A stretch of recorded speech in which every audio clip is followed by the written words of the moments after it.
Tama, work hard o work smart. Bakit maraming mga successful na negosyante na parang hindi naman sila napapagod? Paano nga ba maaabot yung tinatawag nilang time and financial freedom?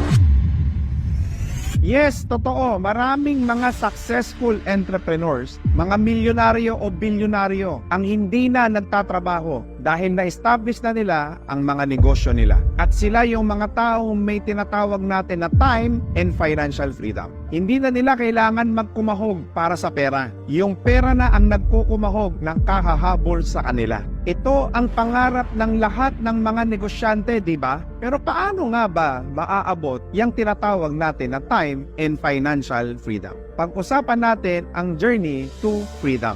Number 1, you have to work hard to perfect the system and process. Ang negosyo ay maraming branches, kaya kailangan mo munang ma-perfect yung sistema at proseso